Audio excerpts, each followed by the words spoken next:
en Escritura el día de hoy vamos a seguir trabajando con nuestro libro de nuestra familia.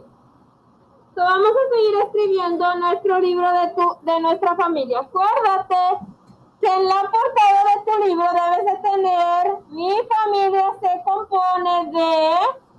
La mía son 4, la tuya pueden ser 3, pueden ser 2, pueden ser 6, dependiendo del número de personas en tu familia. Y después vamos a nombrar a cada persona de nuestra familia.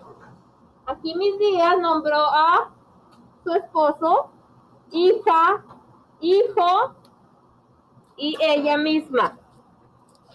En la segunda página vamos a hablar de las personas de la familia. Por ejemplo, aquí mi tía puso que su hija Sherlyn tiene 11 años, le gustan mucho los animales y piensa ser veterinaria cuando crezca o ser abogada. En la siguiente puso mis días que su hijo Derek tiene 6 años, está en primer grado y le gustan las figuras de luchadores. Cuando sea grande quiere ser doctor. Ahora vamos a trabajar. Ya ustedes hicieron la primera página y algunos hicieron la segunda. Vamos a seguir hablando de nuestra familia. Vamos a dar información de qué hacen las personas en nuestra familia. Saquen su folder de Escritura. Vamos a tener 20 minutos para trabajar en Escritura. Vamos a comenzar a hacer eso.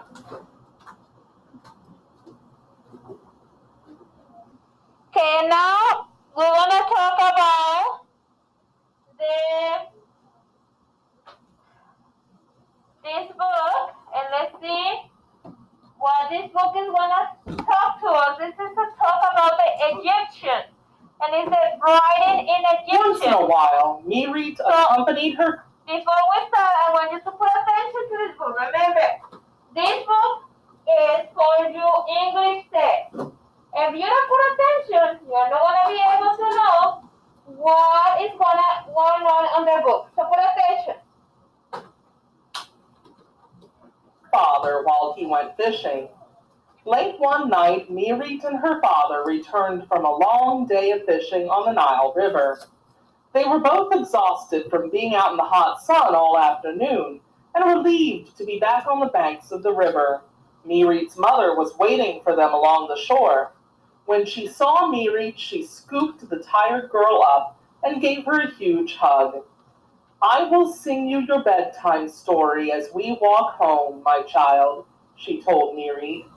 Mirit nodded wearily, looking up at her mother. When her mother finished singing the beautiful song, Mirit asked curiously, Mother, how did you learn that song? I learned it from my mother, who learned it from her mother, Mirit's mother replied. I learned everything I needed to know by listening to my mother. I will teach you everything you need to know, and I hope that you will be able to listen well. I will, Mirit answered, but isn't there another way to pass on information? Well, yes, Mirit's mother answered. The kings and scribes know how to draw symbols called hieroglyphs that represent the words we say. Then someone else can come along and read these symbols much later and understand exactly what was written. But why would we need to write things down when we can just pass them on by talking? Mirit inquired. Sometimes messages need to be carried by messengers over very long distances, Mirit's mother explained. And in the time it took to travel great distances, the messengers sometimes forgot the messages or got some of the words mixed up when they tried to repeat them. That is not so good, Mirit exclaimed. Then the person could get the wrong message. Exactly, Mirit's mother continued. However, when the message is written down, there's no chance that the messenger will forget the message or get it mixed up. This is one reason why reading and writing are so important. We Egyptians decided it was important to write things down accurately or write things down correctly without any mistakes. That seems like a good idea, Mirit agreed.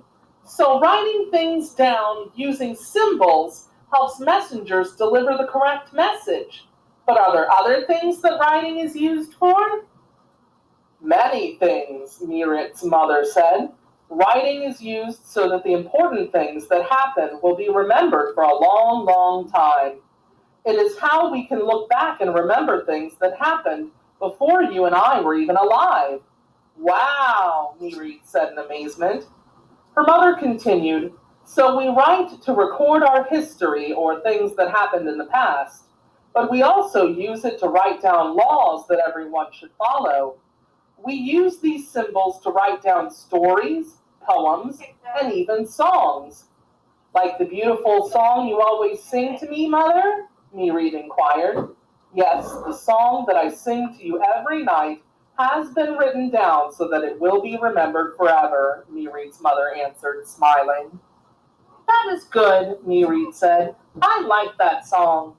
She paused and then asked, so the carvings on the stones of the temple are a form of writing? The word form here means a type of something. Yes, her mother replied. People also paint or write on wood or papyrus. The messengers I told you about earlier normally take messages written on papyrus. Papyrus is a plant that the Egyptians used to make paper by cutting the inside of the stalk into thin strips, making the strips wet, pressing them together, and leaving the papyrus to dry.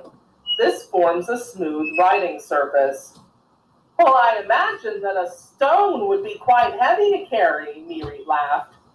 Mirit's mother laughed as well and then said, but now, my dear, it is time for you to sleep. We are finally home.